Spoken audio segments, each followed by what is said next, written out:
Hi everyone, Tyler here from TW-Waytek. Today we're going to be talking about how to connect Microsoft Dataverse to SQL Server Management Studio. So let's get started. Welcome everyone. Thanks for joining another one of my videos. So let's take a quick look first before we get into how. Let's take a look at what a connected Dataverse environment inside of SSMS looks like. So we have our org, our environment org, and so the org obviously has a Dataverse in the environment. So you can see here it's read only. That's important to note. And then these are all of the tables that come standard out of the box, primarily standard out of the box. I have a couple of tables here that we can just do a quick query on.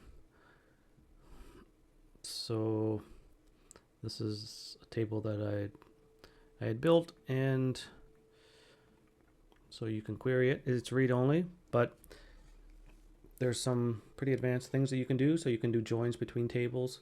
So you can do some pretty advanced querying from within the environment. And plus, if you're just used to working in this environment, it's really handy. So I highly recommend getting it set up. Okay, so first things first is we need to make sure that your Dataverse environment is set up to accept the requests coming from SSMS. So to do that, you're going to want to go into your Power Platform Admin Center, confirm your environment URL. You will just copy it. You'll need it later on as a reference. This will be our server, essentially, that we'll be referencing.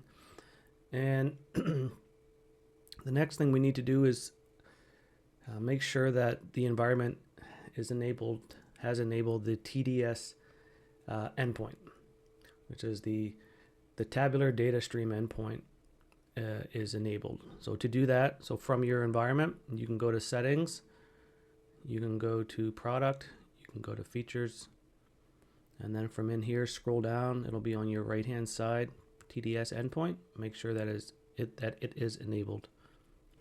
So we have our environment URL. We confirm that TDS is enabled. And next, we're ready to connect Dataverse to SSMS. Make sure that you have version, so this is version 20. Make sure it's at least 18.4 or later. And then we're going to create a new connection. Since we've already entered it before, it's already pre-populated. So our server type is our database engine. Under the server name, you insert the URL of the environment. You put a comma, and then you want to make sure the port 5558 is open. You can also use 1433 as well. For authentication, you need to make sure it's Microsoft Entra MFA, so multi-factor authentication. So you will need to have access to your Azure Active Directory, and then include your username for your domain. And then for encryption, make sure it's mandatory, and make sure to trust the certificate, and you're ready to connect. Shouldn't take long.